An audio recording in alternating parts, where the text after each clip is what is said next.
NTR guarantee అంత అభిమానం. తర్వాత కేసీఆర్ గారి దగ్గరకొచ్చిన తర్వాత, కేసీఆర్ గారితో కూడా చాలా మంచి అనుబంధం ఉందని తెలుసు. 2016లో పార్టీ మారిన తర్వాత బీఆర్ఎస్‌లోకి వచ్చిన తర్వాత ఎప్పుడు చెప్తా ఉండేవాళ్ళు. ఎన్టీఆర్ గారి తరువాత కేసీఆర్ గారిని మించిన నాయకులు లేరు, రారు హ్మ్.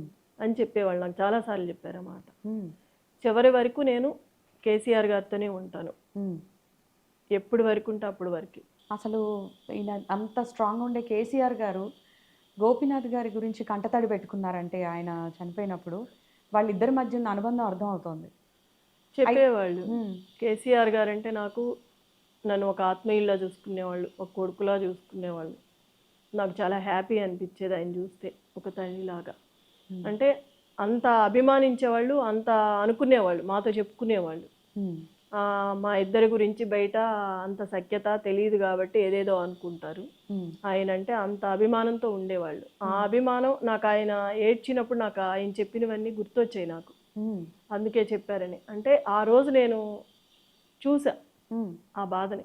ఈయన చెప్పింది గుర్తొచ్చి నాకు ఎంతగా చెప్పారనంటే ఈయన గురించి మొత్తం తెలుసు కాబట్టి చెప్పగలిగారు అనుకున్నారు. అంటే ఒక కుటుంబంలా అనుకున్నారు. హ్మ్. కేసీఆర్ గారికి ఎంతలా దగ్గరయ్యారో గోపీనాథ్ గారు, మరి ఆ రేంజ్, ఆ స్థాయిలో మీరు కూడా పార్టీకి అంత విధేయతగా మీరుండగలరా? పార్టీ మాకు ఇప్పుడు వరకి అండదండగా ఉంది. హ్మ్. ఈయన చనిపోయినప్పుడు కూడా చాలా అండగా ఉంది. మాకు అంత అండగా ఉన్న పార్టీని చివరి వరకి పార్టీతోనే ఉంటాను. ఆ అభిమానంతోనే నేను పార్టీకి కష్టపడి పనిచేస్తాను. మరి మీరు రోజు వెళ్తున్నారు క్యాంపెయినింగ్‌కి, చూస్తా ఉన్నారు నియోజకవర్గంలో సమస్యలన్నీ కూడా. ప్రతి ఇంటికి వెళ్ళినప్పుడు మేము వాళ్ళని అడగకముందు వాళ్ళు నాకే చూపిస్తున్నారు తీసుకెళ్ళి. హ్మ్. అన్న ఈ రోడ్డు వేశారు, హ్మ్. ఈ వాటరు, ఈ కరెంటు హ్మ్. ఇవన్నీ అన్నే చేయించారు. ఎన్నో 30 సంవత్సరాల క్రితం ఉన్నాయి కూడా ఎవ్వరూ చేయలేనిది అన్న చేసి పెట్టారు మాకు. హ్మ్. మా ఇంటి పెద్ద కొడుకు అనుకున్నాము. ఆ దిక్కు పోయింది. మేము ఇప్పటి నుంచి ఎవరితో చెప్పుకోవాలి మేము? హ్మ్. ఎవరు చేస్తారు మాకింత ప్రాణం పెట్టి? హ్మ్.